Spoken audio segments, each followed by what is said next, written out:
Thanks for checking out our channel again. Yesterday we had some questions about our washing machine. I had posted a few pictures and videos on Instagram, so I thought I would go ahead and do like a full little tutorial all about the Wringer washer, how it works, and why we like it. Okay, so over here we have our Maytag Wringer washer. Push this down a bit. So the Maytag Wringer washer, we got this from a guy down the road, and we only used it once because it started spraying oil. So then our washing situation was out of commission again. And just last week I was driving down the road and saw some free chairs on the side of the road. Stopped to get them, and the homeowner came out and said, "Hey, do you know anyone that wants a Wringer washer?" So of course I do. This is the Speed Queen Wringer washer. It's got the tub and it has the Wringer. Tried it out yesterday, it all works, and she also had the rinse tubs available for me. So you may be wondering, well, how do you plug it in if you don't have electricity? And so we have a little system we're doing right now. We've got it plugged into this reel, and the reel goes out here, and we've got a generator back there. We just got, it's a dual fuel, so it runs on propane and gas. We're going to make sure we had the option for both. And so then you probably want to know, how do the Amish wash their clothes with the Wringer washer, because they obviously don't use electricity either. And so there's a hole here. If you look down there next to our reel, there is a hole in the wall, and that leads outside. Excuse me, Alex. To this little pedestal, that thingy. And so what they do is they take the electric part off.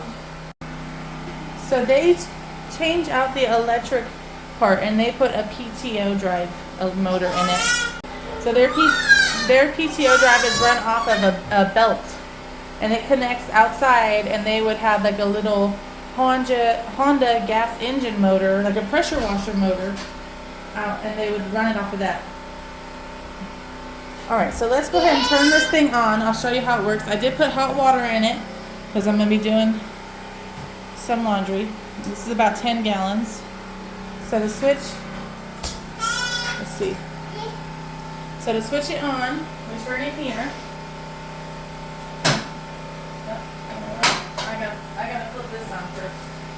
Flip this on. There we go. That gets so I turned on our reel, and that gets the motor turned on. But you see, it's not doing anything yet. I gotta flip this to on. Okay, and now it turns on the agitator. So I'm gonna go ahead and get it loaded up.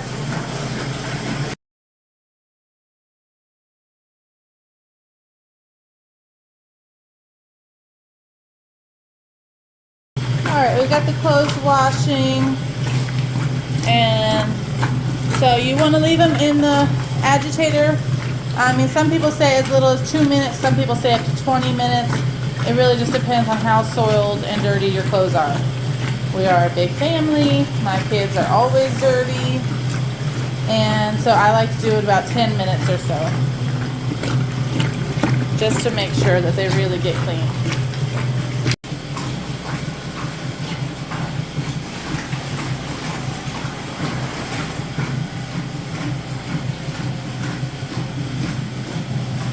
Alright, so Alex is getting water in our rinse tub for us, and I like to add a splash of vinegar to help soften up your clothes.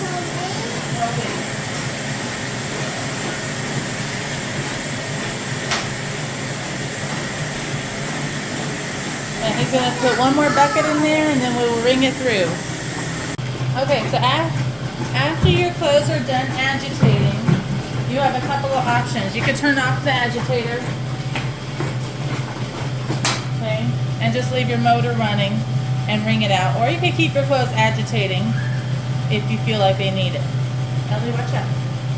So this is the wringer part of the washer. It moves. You push this lever down and it moves. You can turn it to face any way you want.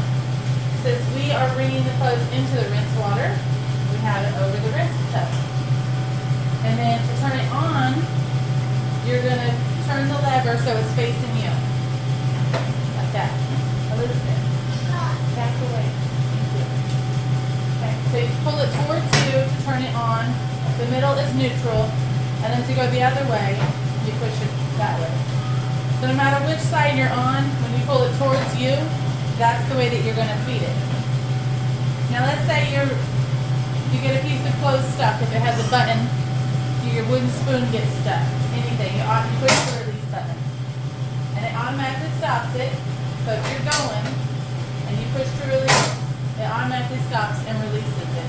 Puts it back into neutral. And so then all you have to do, you free your, hopefully not your hand, you free your wooden spoon, you free your button, fix it, and then you go back. So let's see, we're going to go ahead and start bringing some stuff through. I like to use a wooden spoon because I am not good at it. This is like, my second, third time trying this. And so I don't want my hand getting stuck in there.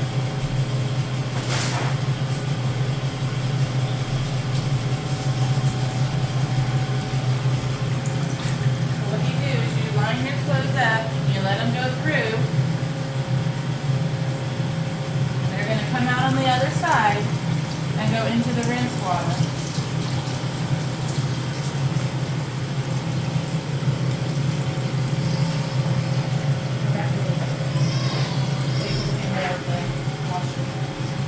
Okay.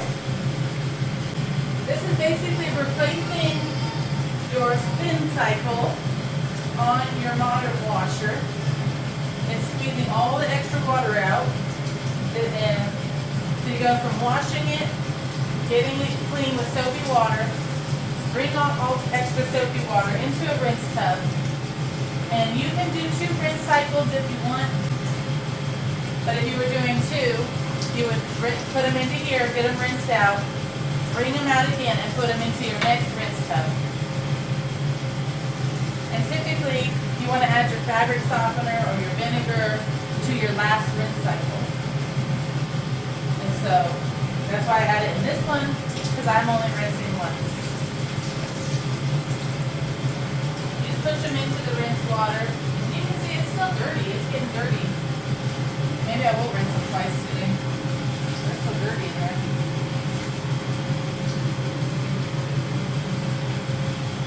Mama, what's this? That's for more water if you want.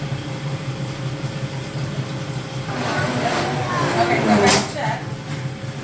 Stop press release, and I take it out again, get it going again. I'm trying to do a smaller piece. There we go.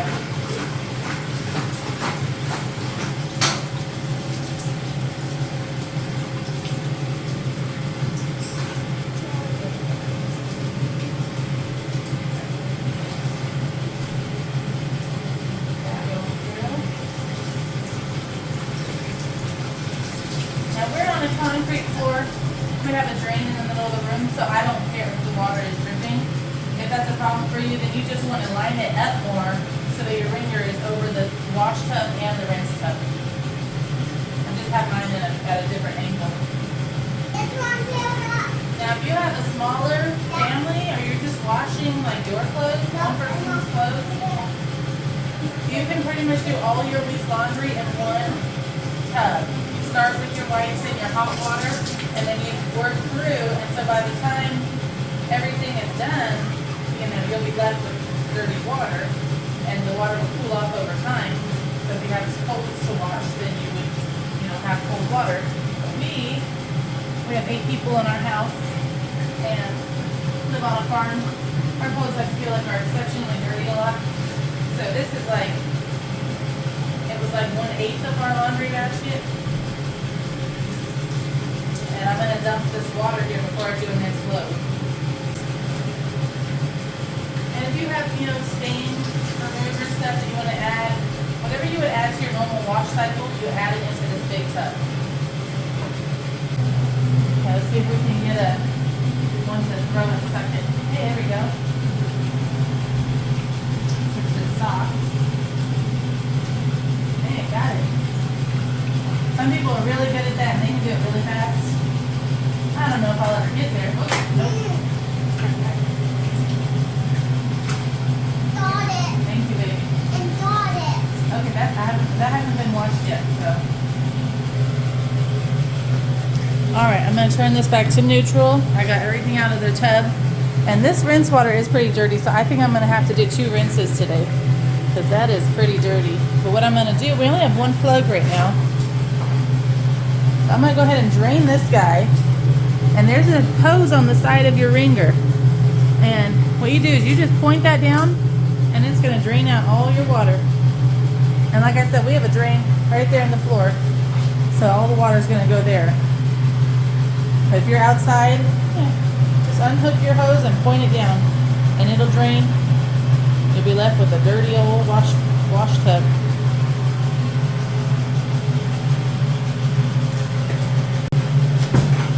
Alright, so I'm going from this side into the tub now, so I'm going to pull this lever towards me, and it'll push the clothes that way.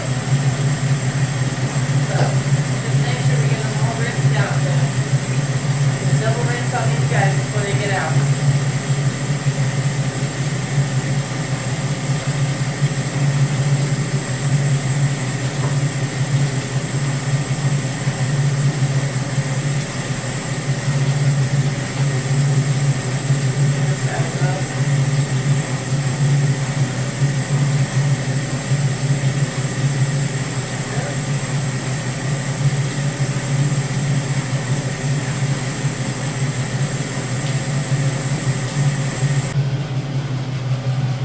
This rinse water is already a lot cleaner than this rinse water, so I'm glad I did that second rinse. Here you can see both sides, hopefully. There we go.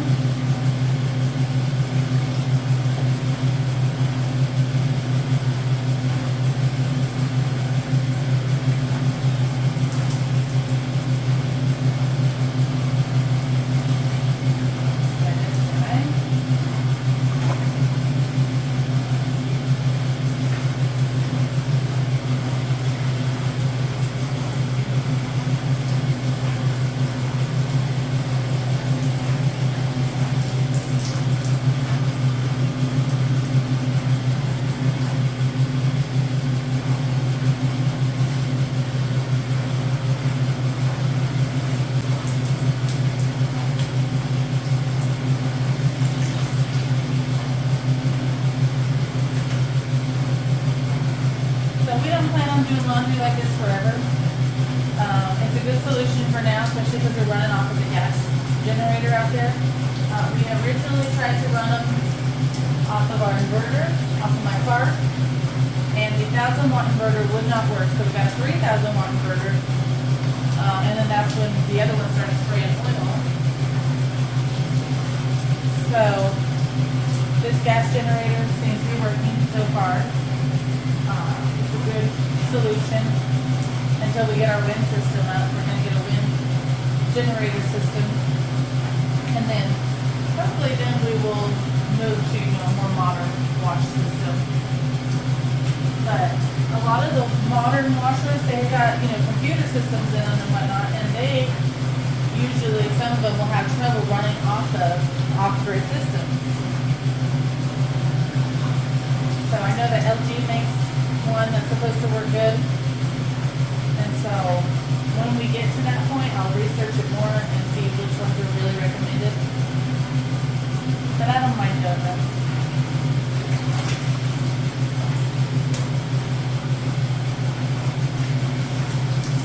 And even when we do get a modern washer, I think I'm still going to line dry. I already told Jonathan I don't need a dryer. Line drying is fine. We have an indoor clothes rack for the winter. Just save some of that energy. Alright, one more. Couple more.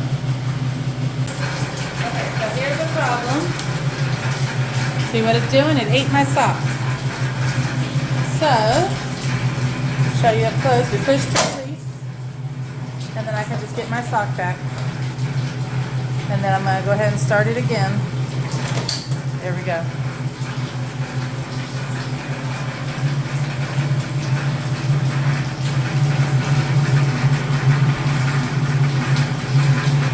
Try that again. There it goes.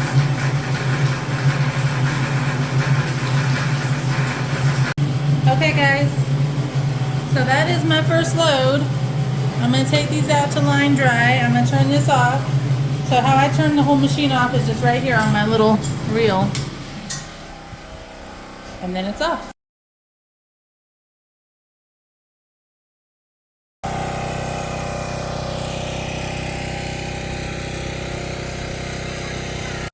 Alright guys, that's all there is to using a Wringer washer, just like your grandmother did back in the day. I hope this video was helpful and informational. Please like and subscribe, and I'll see you next time.